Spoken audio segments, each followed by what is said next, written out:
तेरा जलाल है, तेरा जलाल है, तेरा जलाल, तेरा जलाल है, तेरा जलाल है, तेरा जलाल है, तेरा जलाल, तेरा जलाल है, तेरा जलाल है, तेरा जलाल है, तेरा जलाल, तेरा जलाल है, तेरा जलाल है, तेरा जलाल है, तेरा जलाल, तेरा जलाल है, यीशु तेरा जलाल है, मेरी हस्ती कुछ भी नहीं, यीशु तेरा जलाल है, मेरी हस्ती कुछ भी नहीं, तेरे रूह से होके जुदा, तेरे रूह से होके जुदा, मेरी हस्ती कुछ भी नहीं, यीशु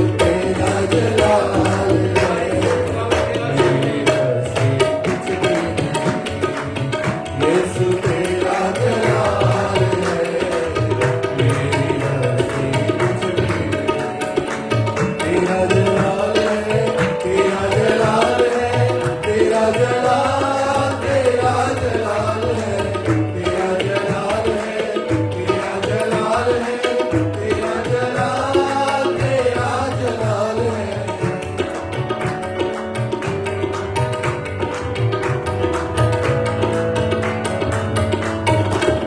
यीशु तेरा शुक्रिया, तूने मुझको चुन लिया, यीशु तेरा शुक्रिया, तूने मुझको चुन लिया, यीशु तेरा शुक्रिया, तूने मुझको चुन लिया, तूने मुझको चुन लिया, ये तेरा ही कमाल है, मेरी हस्ती कुछ भी नहीं, ये तेरा ही कमाल है, मेरी हस्ती कुछ भी नहीं, तेरे रूह से होके जुदा, तेरे रूह से होके जुदा, मेरी हस्ती कुछ भी नहीं, यीशु तेरा जलाल है,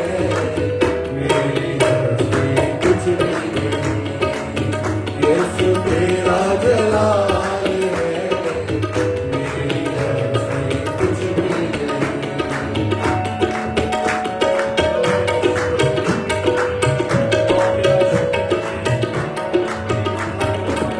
तूने मुझसे भर दिया और अब मांगू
बादशाह तू तो मेरी ढाल है मेरी हस्ती कुछ भी नहीं तू तो मेरी ढाल है मेरी हस्ती कुछ भी नहीं तेरे रूह से होके जुदा तेरे रूह से होके जुदा मेरी हस्ती कुछ भी नहीं यीशु मेरा जलाल है मेरी हस्ती कुछ भी नहीं यीशु मेरा जलाल है मेरी हस्ती कुछ भी नहीं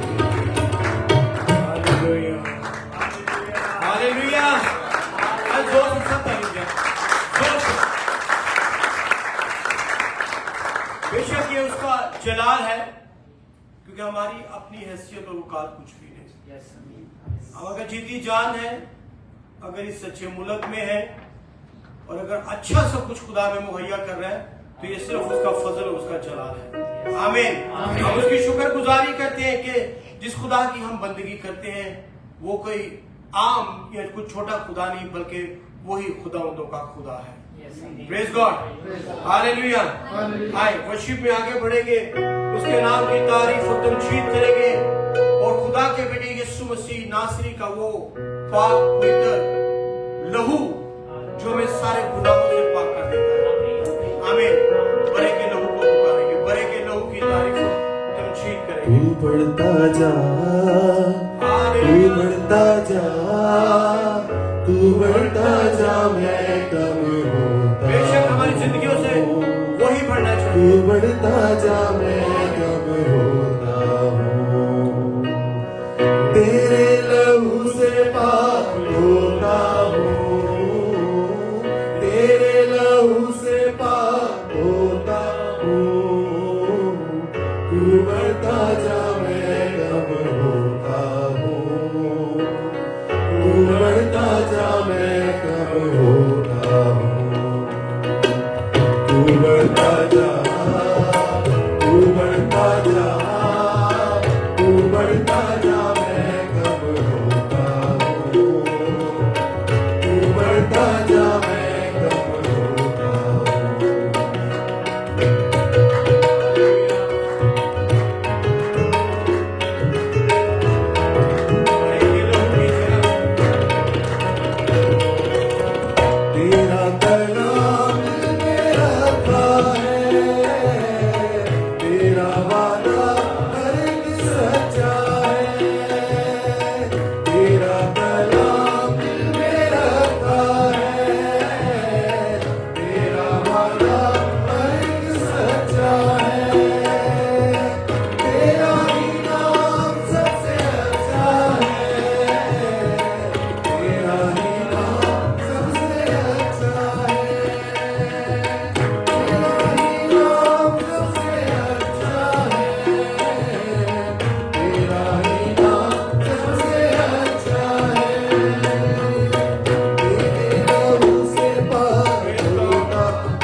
बढ़ता जा मैं तारीफ हो, बड़े प्रभु की जय हो। प्रभु तेरा शुक्र हो, तेरे बेटे यीशु के लिए तू बढ़ता जा मैं कब होता हूँ तू बढ़ता जा मैं कब होता हूँ तेरे लहू से पाक होता हूँ तेरे लहू से पाक होता हूँ तू बढ़ता जा मैं कब होता हूँ तू बढ़ता जा मैं कब होता हूँ तू बढ़ता जा सुनी तू बढ़ता जा हालेलुया। तू बढ़ता जा तू बढ़ता जा मैं कब होता तू बढ़ता जा मैं कब होता तू बढ़ता जा मैं कब हालेलुया, खुदा तेरा शुक्र। हालेलुया। खुदा के कलाम में लिखे है कि मुर्दे खुदावन की सताइश और प्रस्तीश नहीं करते। क्या लिखा है? मुर्दे, यानी कि मुर्दे जो मुर्दा है वो उनको क्या पता कि हम क्या कर रहे हैं, लेकिन जिंदा खुदा की इबादत जिंदा लोग ही कर पाते हैं। आमीन। और वर्शिप जो है वो हिस्सा ना हम जो खुदा को देते हैं, ये शुक्र गुजारी है, गा गा कर कि तू बढ़ता जा और मैं, क्योंकि मैं तेरे बगैर कुछ नहीं हूं, है ना।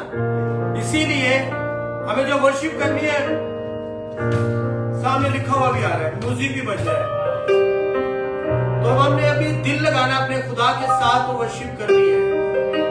ये जो हिस्सा है ना खुदा को, हमने आपके रुपये पैसे से उसका कोई वास्ता नहीं, रुपया पैसा देने वाला बनाने वाला वही है, ऐसे है ना।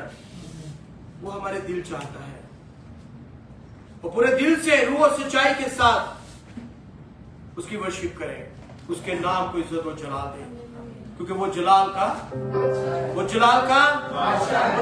का बादशाह है। हमें वर्शिप इस तरह से करनी है कि हमारा गाना बजाना उसको पसंद आ जाए, हमारी एफर्ट, हमारा आना, हमारा जो एनर्जी लगाई है, जो रुपया पैसा लगा कर आए हैं, कोई भी ऐसे नहीं आया, सब अपना कुछ ना कुछ देकर आए, है ना। ये कुर्बानी उसको पसंद आनी चाहिए। बाप अब प्लीज चाहेगा कि हम ना गाएं, ना बोले, ना वर्शिप करें, कोई बात नहीं, आ गया ना काफी है, ये काफी नहीं है। अभी जो आके आने के बाद का जो हिस्सा ना, हमें ये बेस्ट देना, क्या देना, अपने साथ वाले को बोले हमें बेस्ट देना। हालेलुया। आए वर्शिप करेंगे, लकड़ी पे लटका, प्रेज गॉड, मेरे लिए और आपके लिए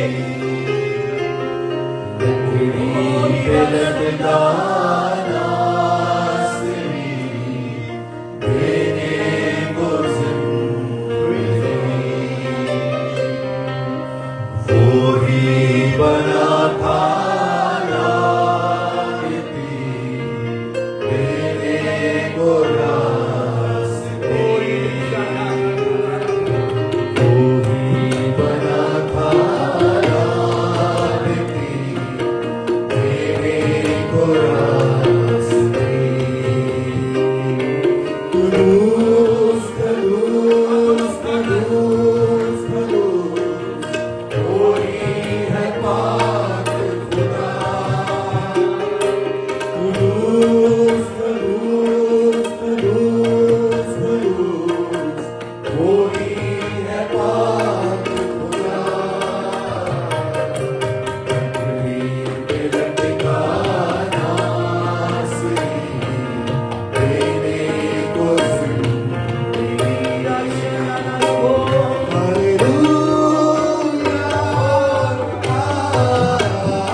को पढ़ने वाला ज़ात तेरी पहचाने, तेरे लहू से धुलने वाला रुतबा तेरा जाने, तेरे कलाम को पढ़ने वाला ज़ात तेरी पहचाने। कदूस कदूस कदूस कदूस कोई है पाक खुदा। कदूस कदूस कदूस कदूस कोई है पाक खुदा। लकड़ी पे लटकाना सही, तेरे को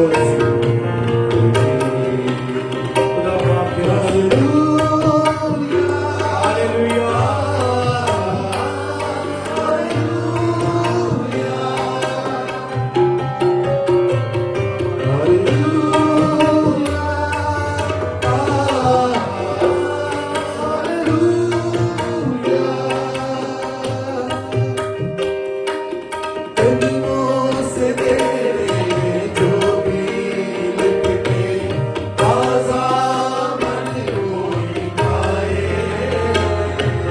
प्रस्तीश की माला जपने वाला भरपूर जीवन पाए। कदमों से तेरे जो भी लिपटे, ताज़ा मन कोई खाए। प्रस्तीश की माला जपने वाला भरपूर जीवन पाए। कुदूस कुदूस कुदूस कोई है पाक खुदा। कदूस कदूस कदूस कदूस कोई है पाक खुदा। लकड़ी पे लटकाना सही, तेरे को कोई बना पाया नहीं, तेरे को रास्ता।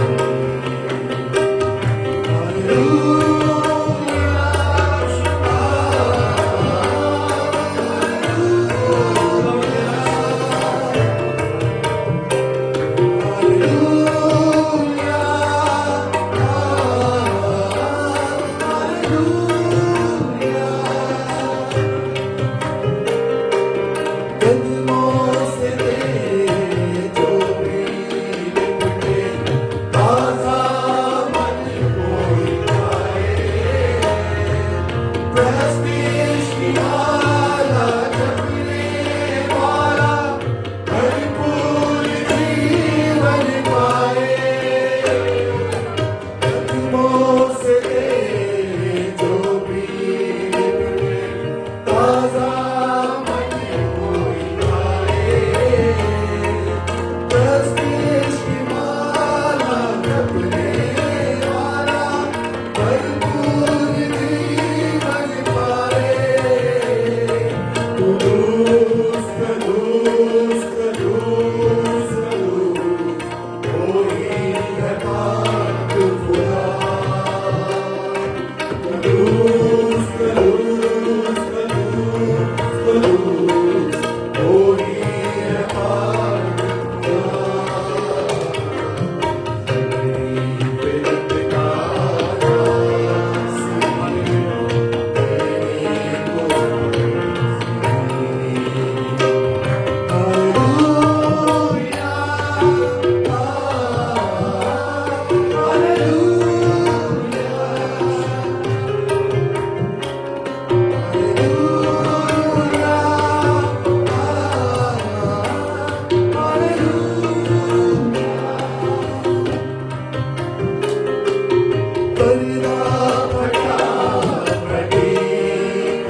पर्दा पड़ा बड़ी खबर, मौत पे फतेह पाई,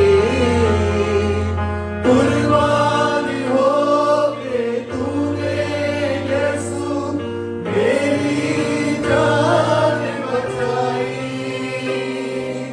पर्दा पड़ा बड़ी खबर, मौत पे फतेह पाई, कुर्बान हो के तूने यीशु मेरी जान बचाई। कुदूस कुदूस कुदूस कुदूस होली है पाक खुदा। कुदूस कुदूस कुदूस कुदूस होली है पाक खुदा। लकड़ी पे लटकाया सही, देने को कोई बड़ा काला नहीं, देने को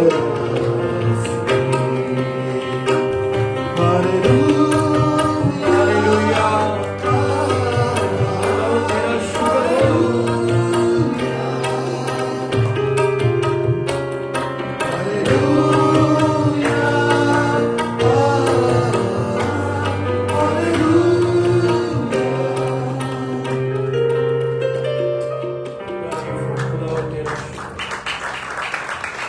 तेरे नाम की तारीफ करता हूं जी। आपको पता है कि आसमान पर जो तख्त पर बैठा खुदा का बेटा यीशु मसीह नासरी है। 24 बुजुर्ग जो सफेद जामे पहने हुए और लाखों और करोड़ों की तादाद में जो फरिश्ते हैं, उनकी एक ही ड्यूटी है, और वो ड्यूटी क्या है? वो उसको जला दे रहे हैं।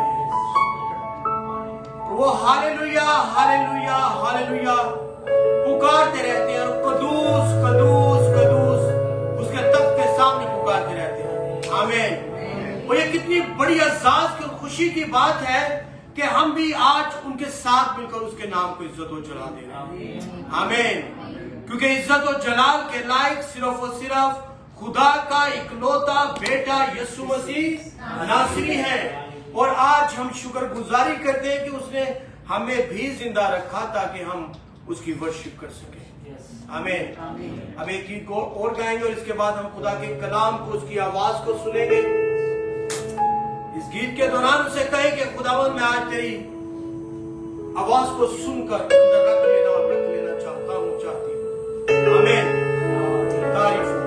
आंखों को बंद करके अपने स्वरों को झुका के अपने हाथों को आसमान की तरफ उठा के बड़े ईमान के साथ, बड़ी रूह और सच्चाई के साथ उसकी सताइश और प्रशंसा करें। खुदा तेरा शुक्र। खुदा के कबीले का वो बाबा दाऊद के सबसे है, हम उसकी शुक्रगुजारी करते हैं।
कोई तुझसा तू अजीब है, जिंदगी से भी ज्यादा कीमती, बेशक हालेलुया मेरी हर खुशी से ज्यादा कीमती तू, जिंदगी से भी ज्यादा कीमती तू, मेरी हर खुशी से ज्यादा कीमती तू, मेरे खुदा तू है सब कुछ मेरा, मेरे खुदा तू है सब कुछ मेरा, सोने चांदी से भी ज्यादा कीमती तू, हीरे मोती से भी ज्यादा कीमती तू, सोने चांदी से भी ज्यादा कीमती तू, हीरे मोती से भी ज्यादा कीमती तू, मेरे खुदा तू है सब कुछ मेरा, मेरे खुदा तू है सब कुछ मेरा, मेरे खुदा तू है सब कुछ मेरा, मेरे खुदा तू है सब कुछ मेरा। आमीन। खुदा तेरा शुक्र। वक्त है कि हम खुदा की आवाज को, उसके कलाम को सुने। हमारे दरमियान में प्रभु के दास ब्रदर वरुण है। मैं चाहूंगा कि वो आए और खुदा के कलाम के लिए आए।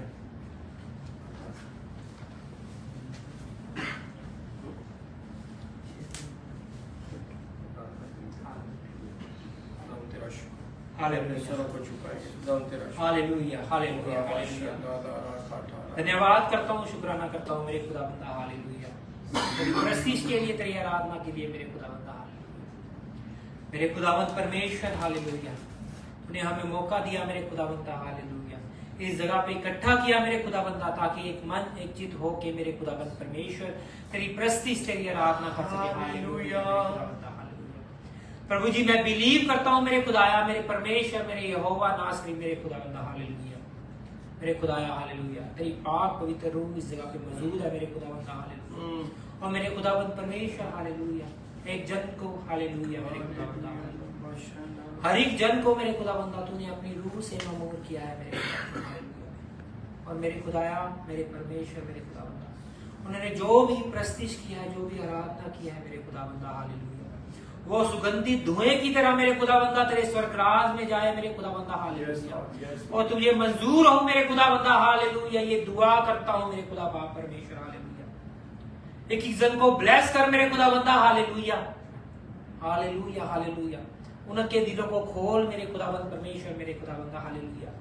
ताकि मेरे खुदाया हालेलुया, जैसे मेरे खुदा बाप परमेश्वर हालेलुया उन्होंने तेरी प्रस्तिश की है, तेरी प्रार्थना की है मेरे खुदा बंदा, वैसे ही अपने हृदय को खोल के मेरे खुदा बंदा तेरे आज कलाम को ग्रहण करने वाले बने मेरे खुदा बंदा। हालेलुया। और मेरे खुदा बंदा हालेलुया, मेरे खुदा बंदा आज के प्रीचर्स को मेरे खुदा बंदा अपनी सिस्टर को तेरे हाथों में देता हूं मेरे खुदाया। हालेलुया। उनको ब्लेस कर मेरे खुदावंद परमेश्वर। हालेलुया। मेरे खुदा बाप परमेश्वर अपने मसा से भर दे मेरे खुदा बंदा, ताकि मेरे खुदा बाप परमेश्वर हालेलुया जो कुछ भी वो बोले मेरे खुदा बंदा हालेलुया वो तेरे द्वारा दिए गए वचन हो मेरे खुदा बंदा, जो उसके मुंह से निकले मेरे खुदा बंदा। हालेलुया।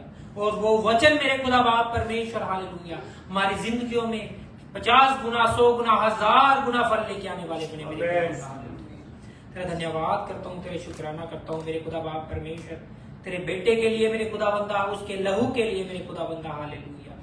जिसके लहू से मेरे खुदाबंदा तूने मेरे खुदाबंदा हर एक जन को पाक पवित्र किया मेरे खुदाबंदा हालेलुया, और हमारे सभी गुनाहों से मेरे खुदाबंदा हालेलुया हमें निजात दिलवाई मेरे खुदाबंदा, और तेरे बेटे बेटियां कहलाने का हक दिया मेरे खुदाबंदा। इसके लिए तेरा धन्यवाद करता हूँ, शुक्राना करता हूँ मेरे खुदाबंदा, मेरे खुदाया हालेलुया हालेलुया हालेलुया। तू जिंदा परमेश्वर है मेरे खुदाबंदा हालेलुया, हमारे दिलों की सुनने वाला है मेरे खुदाबंदा हालेलुया, हमारे दिलों को जांचने वाला परमेश्वर है मेरे खुदाबंदा हालेलुया, मेरे खुदा बाप परमेश्वर मेरे खुदाबंदा हालेलुया। जो भी जन यहाँ पे मेरे खुदाबंदा हालेलुया तेरे आगे सवालों के लेके आए हैं मेरे खुदाबंदा हालेलुया, आज का वचन मेरे खुदाबंदा हालेलुया उनके सभी सवालों को दूर करे यीशु मसीह के नाम में हालेलुया।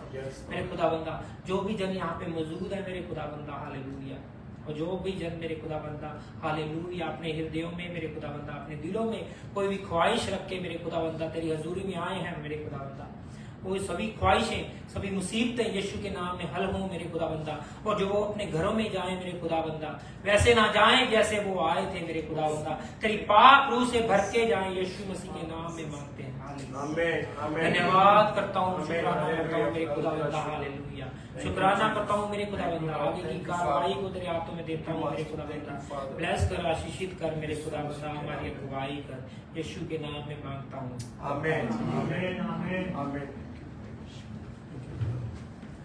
हालेलुया। अब वक्त है कि हम खुदा की आवाज को सुने, और आज की जो खिदमत है वो हमारी बेटी मिशाल वसीम, जो आप सब जानते हैं, और मैं आपकी भरपूर तालियों में उसको यहाँ पे दावत दूंगा कि वो आए और आज का वचन जो है वो हम सबों के साथ शेयर करें।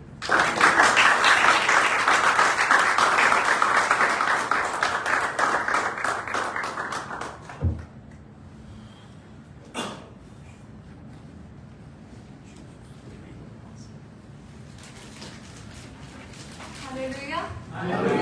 मसीह के बाबरकत जगाई पुरफजल नाम में आप सबको मेरा सलाम। हम कलाम की तरफ पढ़ते हैं। दानियल की किताब उसका 3रा बाब। मैं पूरा पैसेज आपके साथ नहीं पढ़ूंगी क्योंकि बहुत लंबा हो जाएगा, लेकिन इस कहानी का, इस स्टोरी का मैं आपके साथ बैकग्राउंड शेयर करती हूँ। दानियल की कहानी से कौन कौन वाकिफ है? किसने कलाम का वो हिस्सा पढ़ा है? सब जानते हैं, राइट? हिस्ट्री के बारे में सबको पता है, कलाम के बारे में सबको पता है।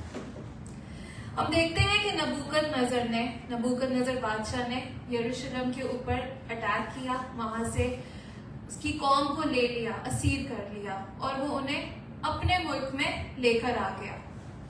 ठीक है, जब वो उन्हें वहां पर अपने साथ लेकर आ गया, क्या उसको मशवरा दिया? उसने क्या सोचा? उसने कौम के नौजवानों को, जो अच्छे, खूबसूरत, अच्छी फैमिली से थे, ऐसे ही मतलब कोई नॉर्मल नौजवान नहीं थे, जो अच्छी फैमिली से, रॉयल फैमिली से बिलोंग करते थे, उसने ऐसे खूबसूरत लोगों का, ऐसे काबिल नौजवानों को चुना कि वो उसके खिदमत करें, वहां पर लीडर्स अपॉइंट हो, उसके साथ मेज पर खाना खाएं, वो अपनी ड्यूटीज को अंजाम दें। अब कलाम के इस हिस्से में हम देखते हैं कि सदरक, मीसक, अबदनजो और दानियल का भी चुनाव उनमें से हुआ। ठीक है, उन्हें तैयार किया गया कि वो जो बाबुल के लोगों का जो तरीका था, उस तरीके से वो अपने आप को ट्रेन करे, उनके आगे को चलकर लीडर्स बन सके। सही है? और वो क्या कलाम में लिखा है कि वो उस मेज से खाते थे जिस मेज पे नबूकदनेस्सर खाता था।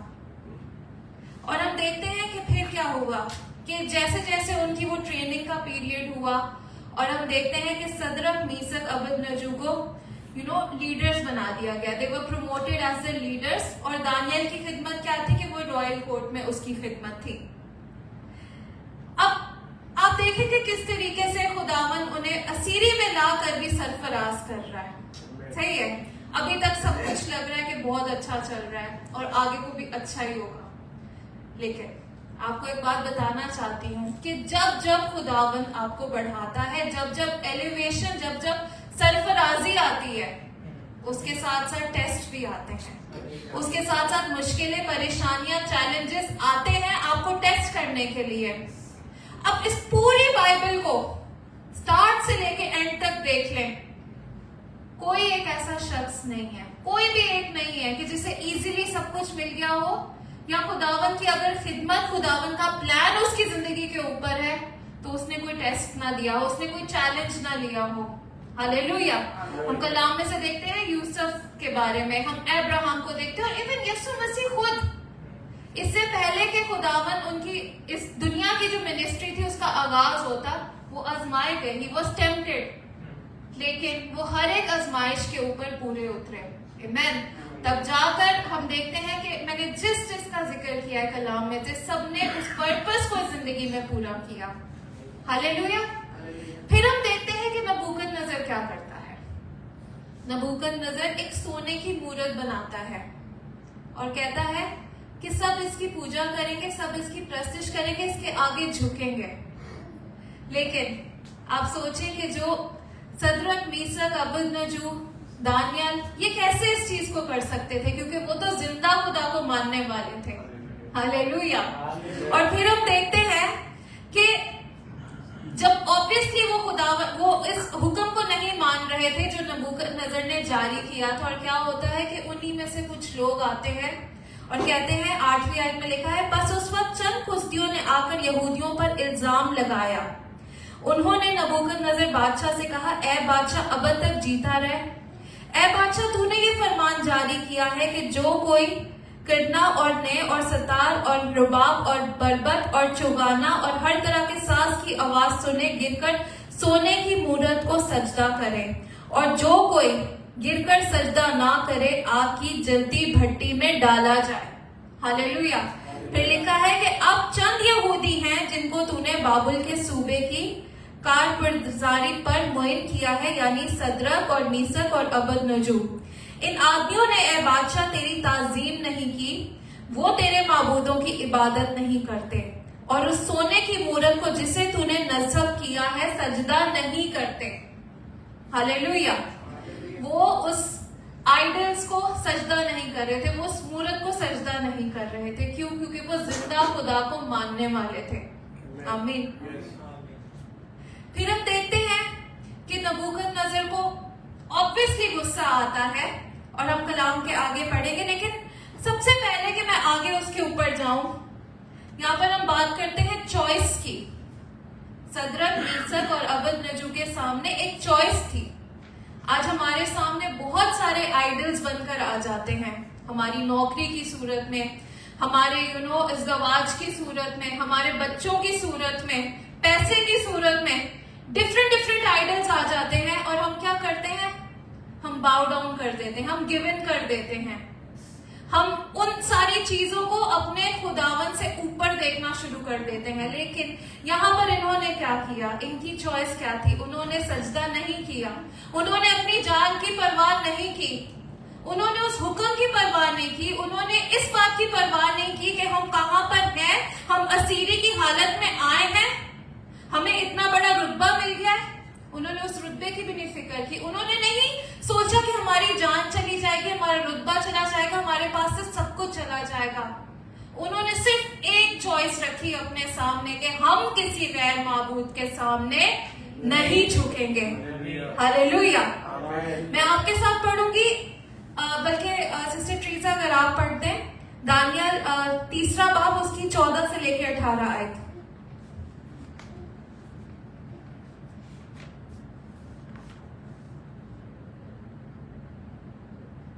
नबूकदनेस्सर ने उनसे कहा, ऐ सिदरक और मिसक और अबदनजू, क्या ये सच है कि तुम मेरे माबूदों की इबादत नहीं करते हो, और सोने की मूरत को जिसे मैंने नस्ब किया सजदा नहीं करते? अब अगर तुम मुस्तैद रहो कि जिस वक्त किरना और नए और सितार और बाप और बरबत और जवाना और हर तरह की साज की आवाज सुनो, तो उस मूरत के सामने जो मैंने बनवाई है गिर कर सजदा करो तो बेहतर, पर अगर सजदा ना करोगे तो उस वक्त आग की जलती भट्टी में डाले जाओगे, और कौन सा मबूद तुमको मेरे हाथ से छुड़ाएगा? सिदरक और मिसक और अबदनजू ने बादशाह से अर्ज की कि ए नबूकदनेस्सर, इस अमर में हम तुझे जवाब देना जरूरी नहीं समझते। देख हमारा खुदा जिसकी हम इबादत करते हैं हमको आग की जलती भट्टी से छुड़ाने की कुदरत रखता है, और ए बादशाह वही हमको तेरे हाथ से छुड़ाएगा। हालेलुया। और नहीं तो ए बादशाह तुझे मालूम हो कि हम तेरे मबूदों की इबादत नहीं करेंगे और उस सोने की मूरत को जो तूने नस्ब की है सजदा नहीं करेंगे। आमीन। आमीन। आप देखें इनका कॉन्फिडेंस, इनका कॉन्फिडेंस किसके ऊपर है? इनका कॉन्फिडेंस अपने जिंदा खुदावंत के ऊपर है। एटीट्यूड आप देख रहे हैं? एटीट्यूड ये है कि हम सजदा नहीं करेंगे, हम तुझे जवाब भी देना नहीं चाहते। आमीन। मैं इस बात को इस तरीके से सोच रही थी कि उन्होंने ये नहीं सोचा कि हम आग में नहीं जाएंगे। उन्होंने ये नहीं सोचा कि अगर हम मर भी गए तो चलो कोई बात नहीं, हम खुदा के लिए मर रहे हैं। बल्कि उनका ईमान, उनका एटीट्यूड क्या था कि हमें खुदावंद आग की जलती भट्टी में से बचाएगा, हमें छुड़ाएगा। उन्होंने ये नहीं सोचा कि हम उस चैलेंज को फेस नहीं करेंगे, बल्कि उन्होंने ये इस बात को सोचा कि हम उस चैलेंज के अंदर चले भी जाएंगे तो खुदावंद हमें बचाएगा, हमें छुड़ाएगा, एक गवाही पैदा करेगा और क्या होगा, उसके नाम को जलाल मिलेगा। हालेलुया। एक बड़ी गवाही कायम होगी। आमीन। तो ये एटीट्यूड, अब आप सोचिए कि आज पिछले दिनों मैं एक मैसेज सुन रही थी खादिम का कि बहुत से लोग कहते हैं कि खुदावंद यीशु हम तो तेरे लिए मर भी सकते हैं। वो मरना एक टाइम पे बहुत इजी है कंपैरेटिवली उसके लिए रोज जीना, क्योंकि रोज रोज आपको अपनी ख्वाहिशों का, अपने जिस्म का हर एक चीज को ओवरकम करना पड़ता है। तो कौन तैयार है ऐसे मरने के लिए या वैसे मरने के लिए? हालेलुया। हमें रोज अपने आप को मारेंगे, सूली उठाएंगे, तब आप देखेंगे जो उसकी ग्लोरी है वो जाहिर होगी। हालेलुया। अब हम देखते हैं कि आगे चलकर क्या होता है कि 19वीं आयत में लिखा है, तब नबूकदनेस्सर कहर से भर गया और उसके चेहरे का रंग सदरक और मीसक और अबदनजू पर मुबद्दल हुआ, और उसने हुक्म दिया कि भट्टी की आंच मामूल से 7 गुना ज्यादा कर दें। नॉर्मल आग नहीं, उसने क्या कहा? 7 गुना, 7 टाइम्स। आप सोचिए कि अगर किसी को ऐसी भट्टी की आग में डाल दें तो भी वो मर ही जाएगा, वो जल जाएगा। लेकिन उसने क्या लिखा कि 7 गुना आग को और ज्यादा इंटेंसिफाई कर दो, एक्सट्रीम कर दो, बढ़ा दो कि वो जाए और बस भस्म हो जाए। उसका कहर इस तरीके से भड़का। फिर हम देखते हैं आगे कलाम में, और उसने अपने लश्कर के चंद जोर आवर पहलवानों को हुक्म किया कि सदरक और मीसक और अबदनजू को बांधकर आग की जलती भट्टी में डाल दें। तब ये मर्द अपने जेर जामों, कमीजों और उमामों समेत बांधे गए और आग की जलती भट्टी में फेंक दिए गए। ठीक है, अपने कपड़ों समेत वो मतलब फेंक दिए गए आग की जलती भट्टी में। 22वीं आयत में, बस चूंकि बादशाह हुक्म ताकीदी था और भट्टी की आंच निहायत तेज थी, इसलिए सदरक और मीसक और अबदनजू को उठाने वाले आग के शोलों से हलाक हो गए। सोचें, जो लोग उनको लेकर गए हैं बांधने के लिए, जिन्होंने जाके उस आग में प्लेस किया है, क्या वो जलकर हलाक हो गए, मर गए उसी टाइम, क्योंकि आग बहुत ज्यादा थी। आग इतनी नहीं थी कि जस्ट वो जाएंगे, उन्हें बांधेंगे और जल्दी से थोड़ा सा वो होकर वापस आ जाएंगे, बल्कि आग इतनी शदीद थी कि जो उनको बांधने गए वही उसी आग में जलकर भस्म हो गए। हालेलुया। लेकिन हम आगे चलकर देखते हैं 23वीं आयत में, और ये 3 मर्द यानी सदरक और मीसक और अबदनजू बंधे हुए आग की जलती भट्टी में जा पड़े। तब नबूकदनेस्सर बादशाह सरासमीसा होकर जल्द उठा और अरकान दौलत से मुखातिब होकर कहने लगा, क्या हमने 3 शख्सों को बनवाकर आग में नहीं डलवाया? फिर लिखा है कि 25वीं आयत में, उन्होंने जवाब दिया कि बादशाह ने सच फरमाया है। उसने कहा, देखो मैं 4 शख्स आग में खुले फिरते देखता हूँ और उनको कुछ जरर नहीं पहुंचा, और चौथे की सूरत आलाजादे की सी है। हालेलुया। कि वो आग में है, उन्हें कुछ जरर नहीं पहुंचा। नबूकदनेस्सर जाता है कि उन्हें चेक करे कि इनका हाल क्या हुआ है, और वो वहां पर जाकर क्या देखता है? वो देखता है कि मैंने तो 3 डाले थे, यहाँ पर 4 घूमते फिरते हैं, और चौथे की सूरत आलाज़ादे की सी है। हालेलुया। इससे पहले कि मैं आगे बढ़ूं, मैं आपको एक बात समझाना चाहती हूँ कि ये चौथा कौन था, ये आलाज़ाद कौन था, ये कौन था। अगर इंग्लिश में देखें तो इसे कहते हैं थियोफेनी, और उर्दू में इसका वर्ड है तजल्ली। ये चौथा कौन था? ये चौथा खुदावन का बेटा यीशु मसीह था। आमीन। इससे पहले कि यीशु मसीह अपनी इंसानी शक्ल में होकर पैदा होते, हम कलाम में बहुत दफा जिक्र देखते हैं कि वो लोगों के पास आते थे एक ह्यूमन फॉर्म के अंदर, इसको मैं ऐसे कहूंगी कि जैसे फिजिकल फॉर्म नहीं, लेकिन एक representation of a human being.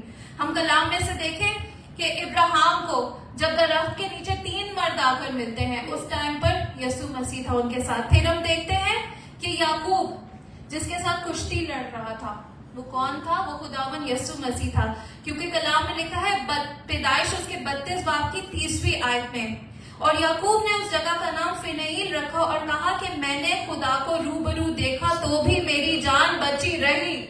Hallelujah. तो मैं आपको ये बात एक्सप्लेन करना चाहती हूँ, क्योंकि बहुत सारे लॉजिक्स हैं इस बात को लेकर कि नहीं वो कोई फरिश्ता था जो खुदा की तरफ से भेजा गया था। वो कोई फरिश्ता नहीं था, वो खुदावन का बेटा यीशु मसीह था जो खुद वहां पर आकर मौजूद हो गया था और उन्हें उस आग की भट्टी में उसने छुड़ाया, उन्हें बचाया। हालेलुया। फिर हम देखते हैं 27वीं आयत में क्या लिखा है। 27वीं आयत में लिखा है, मैं 26 और 27 पढ़ूंगी। तब नबूकदनेस्सर ने आग की जलती भट्टी के दरवाजे पर आकर कहा, ए सदरक और मीसक और अबदनजो, खुदा ताला के बंदो, बाहर निकलो और इधर आओ। बस सदरक और मीसक और अबदनजो आग से निकल आए। तब नाजिमों और हाकिमों और सरदारों और बादशाह के मुशीरों ने फराहम होकर उन शख्सों पर नजर की और देखा कि आग ने उनके बदनों पर कुछ तासीर नहीं की और उनके सर का एक बाल भी नहीं जलाया और उनकी पोशाक में मुतल्लिक फर्क न आया और उनसे आग से जलने की बू भी नहीं आती थी। आप सोचें कि आग की भट्टी है, आग कितनी ज्यादा तेज है। कहते एक बाल भी बांका नहीं हो, एक बाल भी नहीं जला, उनके पास से स्मेल भी नहीं आ रही। हम देखे जब हम लोग बारबेक्यू करने जाते हैं, जब वापस आते हैं तब देखें कि कपड़ों में से कितनी ज्यादा स्मेल आ रही होती है, लेकिन वो आग की भट्टी में है और उनके कपड़ों से तक बदबू नहीं आई, जरा सा भी जरर नहीं पहुंचा। हालेलुया। ये खुदावन की ग्रेटनेस है, ये खुदावन की ग्लोरी है जिसको हम देखते हैं। फिर इसका क्या हुआ रिजल्ट? इसका रिजल्ट ये हुआ 28वीं आयत में हम देखते हैं उनके इस ईमान का, इस मौजज़े का, कि बस नबूकदनेस्सर ने पुकार कर कहा कि सदरक और मीसक और अबदनजो का खुदा मुबारक हो, जिसने अपना फरिश्ता भेजकर अपने बंदों को रिहाई बख्शी, जिन्होंने उस पर तवक्कल करके बादशाह के हुक्म को टाल दिया और अपने बदनों को निसार किया कि अपने खुदा के सिवा किसी दूसरे माबूद की इबादत और बंदगी ना करें। वो नबूकदनेस्सर, उसने खुदावन की उस ग्लोरी को, उसने खुदावन के उस रुतबे को जाना, समझा कि इनका जिंदा खुदा है जिसने ये बड़ा मौजज़ा किया है। हालेलुया। फिर उसने ये ऑर्डर जारी कर दिया 29 आयत में, इसलिए मैं ये फरमान जारी करता हूँ कि जो कौम या उम्मत या अहले लोगन सदरक और मीसक और अबदनजो के खुदा के हक में कोई नामुनासिब बात कहे कि उनके टुकड़े टुकड़े किए जाएंगे और उनके घर का मजबला हो जाएंगे, क्योंकि कोई दूसरा माबूद नहीं जो इस तरह रिहाई दे सके। आमीन। बोले कोई दूसरा माबूद नहीं जो इस तरीके से रिहाई दे सके। आज हमारे आसपास बहुत ऐसे तरीके के चैलेंजेस होते हैं, लेकिन याद रखें हमारा भी वही खुदा है जो उनका था, हमारा भी वही खुदा है और वो भी हमें ऐसे ही रिहाई बख्शेगा, वो भी हमें ऐसे ही छुड़ाएगा, वो भी हमें उन हालातों में, उन मुश्किल, उन परेशानियों में रहने नहीं देगा। हालेलुया। वो तब भी कुदरत रखता था और वो आज भी कुदरत रखता है। हालेलुया। तो आपके सामने कोई भी आपका तूफान, कोई भी माउंटेन, कोई भी आग इतनी बड़ी नहीं है, कुछ भी इतना बड़ा नहीं है हमारे खुदा के आगे, क्योंकि जिंदा खुदा है हमारा। हालेलुया। और फिर 30वीं आयत में लिखा है, फिर बादशाह ने सदरक और मीसक और अबदनजो को सूबा बाबुल में सरफराज किया। जैसे मैंने पहले कहा था कि कोई भी एलिवेशन से पहले, कोई भी तरक्की से पहले आपका टेस्ट होता है। और वो उस टेस्ट के ऊपर पूरे होते हैं। और जब उन्होंने उस टेस्ट को क्लियर कर दिया, जब खुदावन ने उन्हें रिहाई बख्शी, तो खुदावन ने उन्हें बाबुल के अंदर और ज्यादा सरफराज कर दिया। हालेलुया। अब मैं आपके साथ एक कॉमन पैटर्न है जो बाइबल में है, जो मैं आपके साथ शेयर करना चाहती हूँ।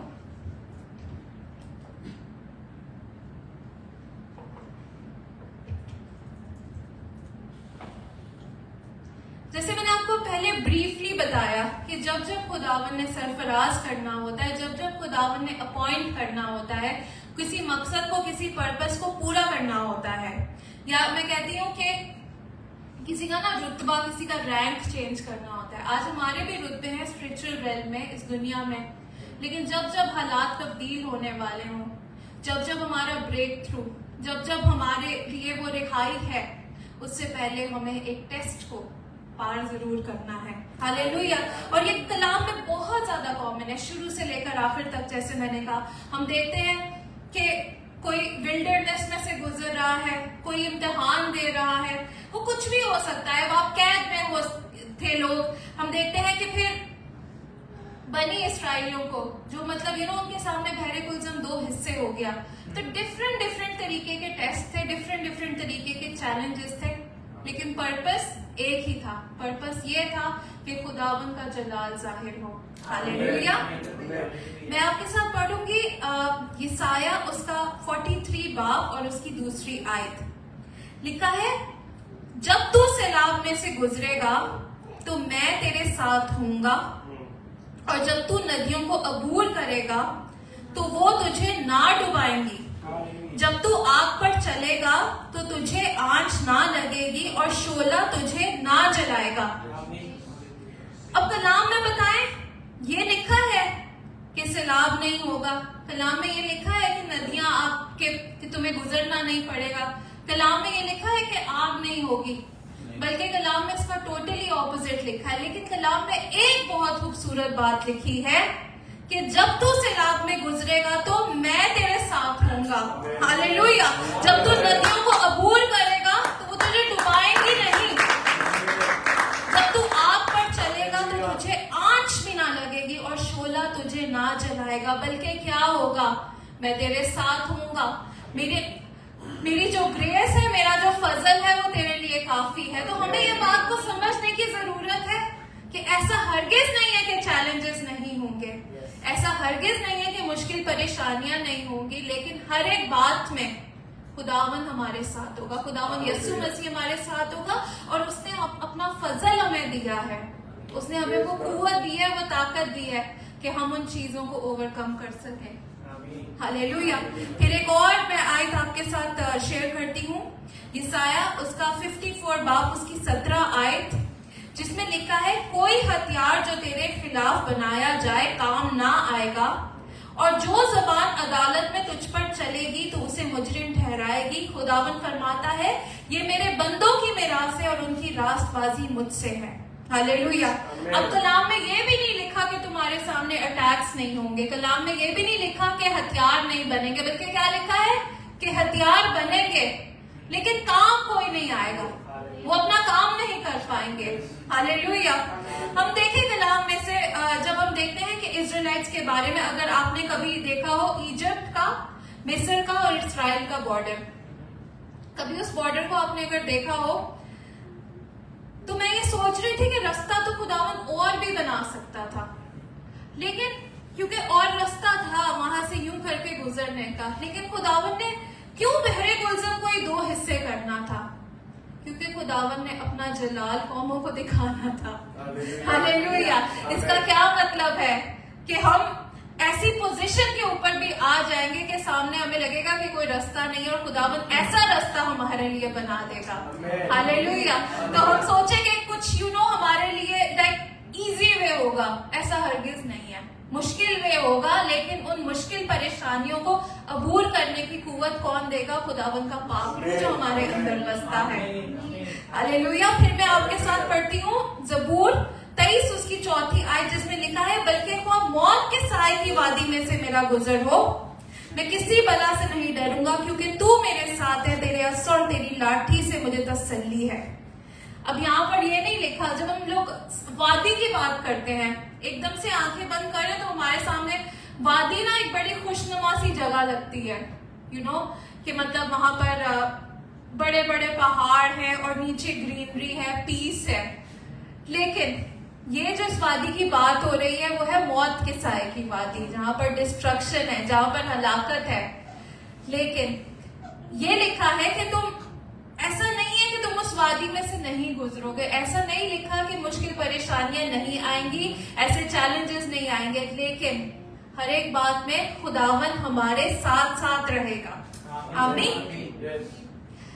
अब बात हो रही थी आग की, जो मेरा आज का टॉपिक भी था कि there is an other in the fire, कि आग में कोई तुम्हारे साथ है। हमने इस बात को अच्छे तरीके से समझा है, हम इस इस मैसेज का जो कॉन्टेक्स्ट है वो समझ चुके हैं। अब हम बात करते हैं कि आग किस किस तरीके की हो सकती है, मतलब आग कौन कौन सी आगें लगाई जाती है। चले, सबसे पहले तो एक आग होती है जो शैतान की तरफ से होती है, the fire from the devil. अब उस आग का पर्पस क्या होता है, उस आग का रीजन क्या होता है कि वो हमें नुकसान पहुंचाए, और सबसे बढ़कर उसका पता है नुकसान पहुंचाना क्या है। उसका नुकसान पहुंचाना हमें ये है कि वो चाहता है कि हम खुदावन के हाथ से निकाल लिए जाएं, और जिस हलाकत के लिए, जिस हेल फायर के लिए वो जो उसके लिए रखी है, हम भी उसके साथ वापस जाएं, हम भी उसके साथ वहीं जाएं। तो शैतान की आग ये होती है कि वो चाहता है कि वो हमें नुकसान पहुंचाए, हमें आजमाइशों में, हमें टेम्पटेशंस में डाल दे, हमें गुनाह में धकेल दे। हम देखते हैं कलाम में अय्यूब के बारे में कि अय्यूब एक रासबाज शख्स था। आप सोचे कि नहीं, लोगों का ये एक नजरिया भी होता है कि अगर हम खुदा के साथ चलेंगे तो हमारे साथ कुछ बुरा नहीं हो सकता, या शैतान हमें नहीं आजमा सकता, लेकिन ऐसा हरगिज नहीं है। अय्यूब के बारे में देखें कि उससे ज्यादा कौन रासबाज था उसकी सरजमीन पे, कोई भी नहीं था। लेकिन उसके लिए भी शैतान ने जाकर खुदावन से बात कर ली। ऐसी जब बाइबल में ऐसी स्टोरीज होती हैं, वो चीजों की रिप्रेजेंटेशन है कि ऐसा होता है, और आज हो सकता है कि विशु के लिए, मेरे लिए, पास्टर राशिद के लिए ऐसे शैतान जाके बात करता हो खुदा से कि मैं ये करूंगा, लेकिन खुदावन कहता है कि ठीक है तू आजमा कर देख ले। लेकिन खुदावन का in the end purpose prevail होता है। तो जो आग होती है वो शैतान की तरफ से भी होती है कि वो हमें आजमाए और हमें खुदावन के हाथों से छीन ले। फिर दूसरे तरीके की आग वो होती है जो हम खुद अपने ऊपर लेकर आते हैं। किस तरीके से? हमारे बैड डिसीजंस। हम ऐसे डिसीजंस अपनी जिंदगी में ले लेते हैं, ऐसी सिचुएशंस में, ऐसे गुनाहों में खुद पड़ जाते हैं, और फिर हम सोचते हैं कि ये मुश्किल क्यों मेरे सर पर आ गई, ये परेशानी क्यों मेरे सर पर आ गई। लेकिन ये हमारे गुनाहों का कॉन्सिक्वेंस है, ये हमारी गलतियों का कॉन्सिक्वेंस है जो हमें फेस करना पड़ता है। तो ये वो आग है जो हम खुद अपने ऊपर लेकर आ जाते हैं। आमीन। लेकिन दाऊद क्या कहता है, जब उससे एक गलती पेश आती है, जब वो कौम का सेंसस कर लेता है, लेकिन खुदावन नहीं ये चाहता था। तो दूसरे सामुएल उसकी 24वीं आयत की 14 आयत में लिखा है कि दाऊद ने जात से कहा, मैं बड़े शिकंजा में हूँ, हम खुदावन के हाथ में पड़े क्योंकि उसकी रहमतें अजीम है, पर मैं इंसान के हाथ में ना पड़ूं। उस टाइम पे क्या होता है कि जात ना 3 चॉइसेस उसके सामने लेकर आ जाता है कि या तो, मैं आपके साथ कलाम का हिस्सा खोलती हूँ, दूसरा Samuel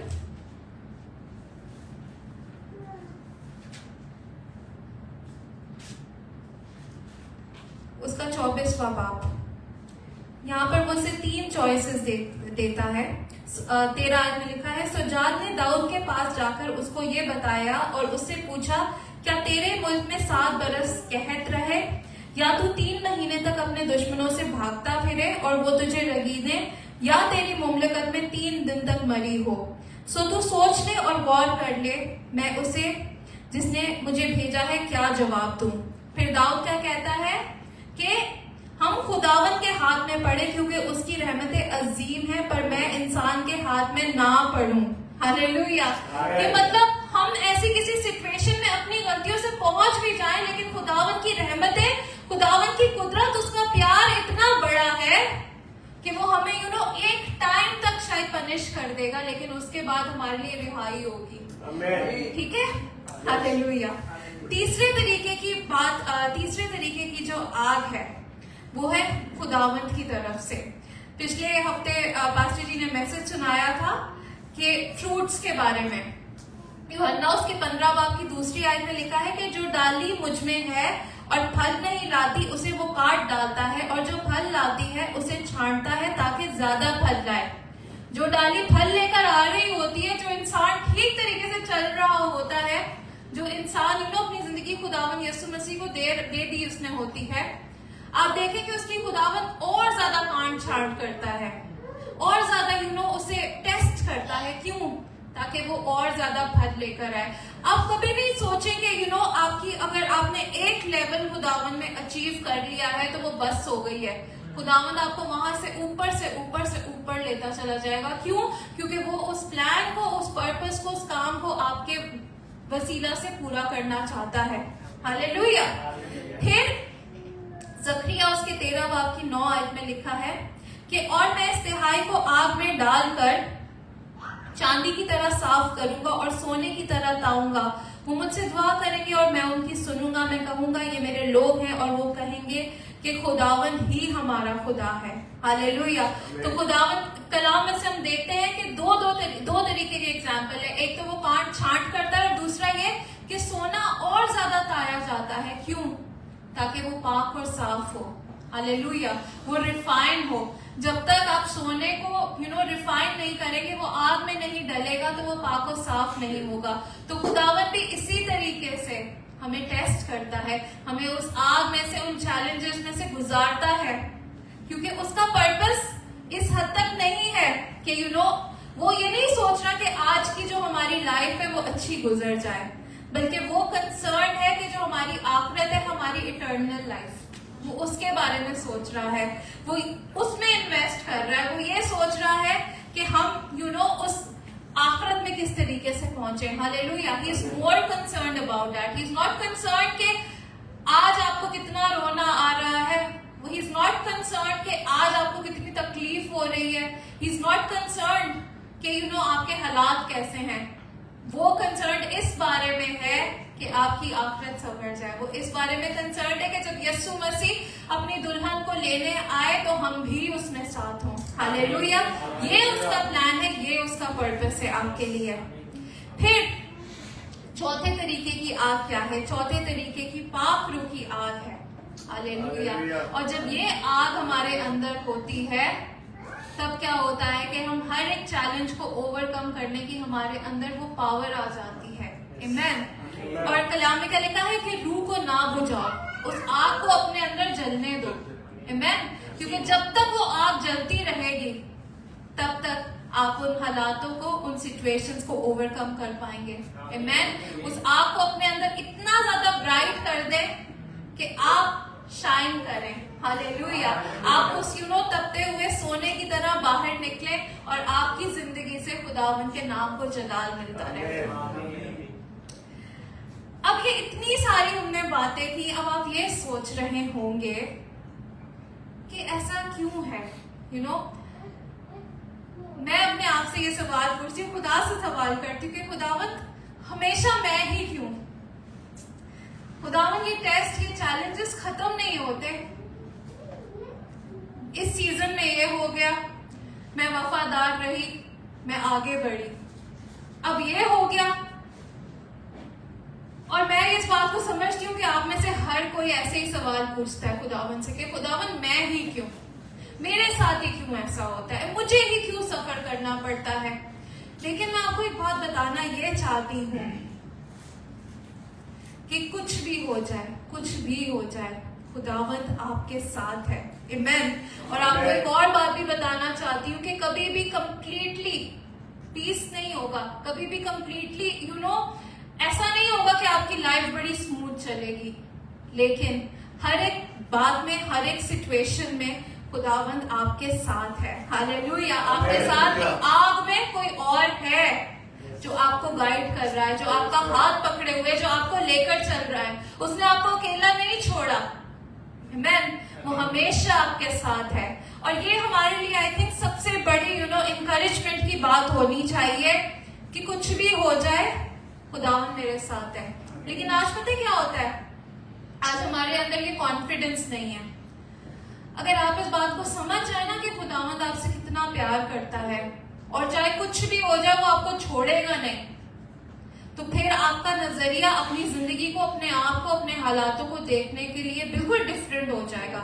you will not think of these situations in that way, instead you will think कि हाँ खुदावन मेरे साथ है and he will help me overcome that. Amen. अब आप कंपेयर करें, जस्ट फॉर द कंपैरिजन, कि एक जिंदगी जो खुदा के साथ है, खुदावन में कायम है, और एक जिंदगी जो गुनाह की जिंदगी है। ठीक है। अब जिंदगी के जो चैलेंजेस हैं, हालात हैं, वो हर किसी की लाइफ में है। मैंने ऐसे लोगों को देखा है जो मेरे जानने वाला जो बहुत अमीर है, जिनके पास सब कुछ है, जिन्हें हम देखकर हमें लगता है कि इनके पास तो कोई कमी नहीं, इनके पास सब कुछ है, लेकिन उन घरों में भी उदासी है, उन घरों में भी बेचैनी है, बल्कि वो हमसे कहीं ज्यादा परेशान है। आमेन। क्योंकि चैलेंजेस जो है, हम प्रॉस्पेरिटी को सिर्फ इस तरीके से देखते हैं कि हमारे पास दुनिया की हर एक नेमत हो, लेकिन ऐसा नहीं है। खुदावन यीशु मसीह आपके पास हो, यही सब कुछ है। अब आप कंपेयर करें उन चैलेंजेस को, उस जिंदगी को जो खुदा के साथ चल रही है, और ऐसा इंसान जो खुदा के साथ नहीं चल रहा है। हालेलुया। अब उसके पास कोई उम्मीद नहीं है, उसके पास कोई होप नहीं है, वो हालातों को डिफरेंट तरीके से देखता है। उसकी जिंदगी में वही डिप्रेशन होगा, वही उदासी रहेगी, लेकिन जो जिंदगी खुदावन यीशु मसीह में है, जो उसमें कायम है, वो उन हालातों में भी अपना सुकून ढूंढ लेता है। क्यों? क्योंकि उसकी जिंदा उम्मीद खुदावन यीशु मसीह है। हालेलुया। और जब खुदावन यीशु मसीह हमारी जिंदा उम्मीद है, अब यहाँ पे वर्ड देखें कि जिंदा, जिंदा वर्ड क्या है कि वो अलाइव है, और हमेशा हमेशा, like it's not like a one time thing, बल्कि हमेशा वो आपके साथ है। चाहे जिस भी तरीके के हालात होंगे, वो आपके साथ होगा और आपको बचाएगा और आपको छुड़ाएगा। हालेलुया। और फिर हम देखते हैं कि इस फायर का, इन आउटकम्स का नतीजा क्या होता है। जिस आग से आप गुजरे, वही आग आप अपने साथ कैरी करने लग जाते हैं। आप एक आग बन के इस दुनिया में शैतान के मंसूबों को ढा देते हैं। आप आग बनकर उसके नाम को जला देते हैं। आप आग बनकर उसके लिए खर्चो इस्तेमाल होते हैं। So the fire which you walk through is the fire that now you carry within yourself. Amen.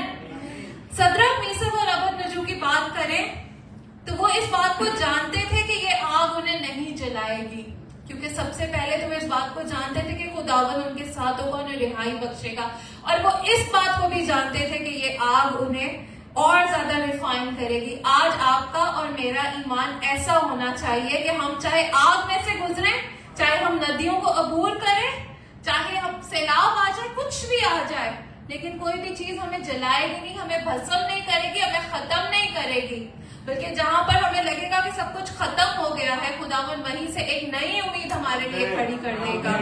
Hallelujah. तो जब तक ये टेस्ट, जब तक ये फायर, जब तक ये चैलेंजेस आपकी जिंदगी में नहीं होंगे, आप कभी भी नहीं बढ़ सकेंगे। हर एक इंसान अपनी जिंदगी के ऊपर जस्ट फॉर 30 सेकेंड्स सोचें, अपनी जिंदगी के सबसे एक्सट्रीम चैलेंज के बारे में सोचें जो आपके ऊपर आया था। ठीक है, रिफ्लेक्ट करें, सोचें कि अगर वो चैलेंज नहीं होता, अगर वो मुश्किल परेशानी नहीं आई होती, अगर वो बीमारी नहीं होती, अगर ऐसे हालात नहीं होते, तो क्या मैं बढ़ता, क्या मैं खुदा के ऊपर ईमान लाता, और आपको आपके सवालों का जवाब मिल जाएगा। हालेलुया। तो इस बारे में सोचना छोड़ दे कि खुदावन तू इन चैलेंजेस को, इन मुश्किल, इन परेशानियों को मेरे सामने से उठा दे, बल्कि कहे कि खुदावन बेशक वो पहाड़ है, बेशक ये मुश्किल है, बेशक मुझे लगता है कि मैं नहीं कर पाऊंगा, लेकिन तू मेरे साथ है। जब तू मेरे साथ है तो हर एक चीज मेरे लिए मुमकिन है। और सबसे बड़ी बात, आप कंपेयर करें उस आग में जिसमें आप हैं और वो आग जो फ्यूचर में है। अब आप जब आप समझना शुरू कर जाएंगे ना कि हेवन और हेल रियल है, जहन्नुम और जन्नत रियल है, तो फिर आप समझ जाएंगे कि जिंदगी को हमने किस तरीके से देखना है। आमेन। और हमारा फोकस, हमारा पर्पस क्या होना चाहिए? हमारी इटर्नल लाइफ जिसको खुदावन ने हमारे लिए रखा है। मैं आखिरी कलाम का हिस्सा आपके साथ पढ़ूंगी, बल्कि सिस्टर प्लीज अगर आप पढ़ते, मुकाशवा उसका 7वां बाब उसकी 13 से लेकर 17 आयत।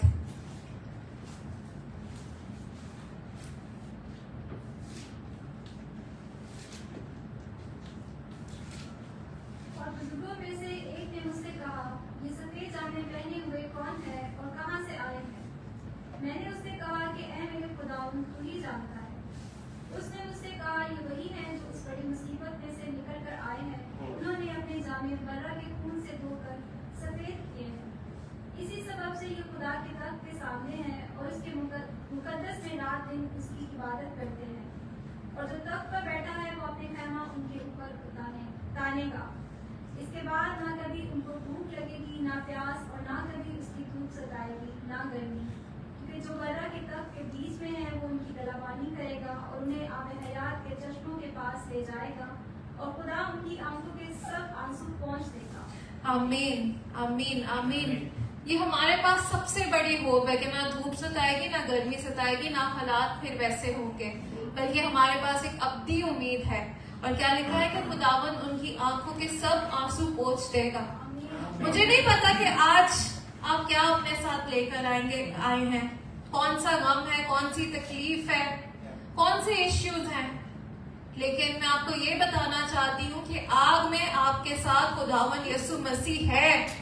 उसने आपको नहीं छोड़ा है, उसने आपका हाथ थामे रखा हुआ है। हम मिलकर दुआ करें, प्लीज खड़े हो जाएं।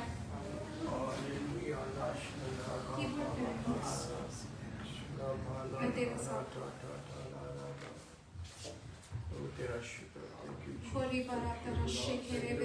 खुदावन प्यारे बाप, प्यारे खुदावन, हम तेरा शुक्र करते हैं। खुदावन प्यारे बाप, प्यारे खुदावन, हम अपने आप को तेरे हाथों में देते हैं। खुदावन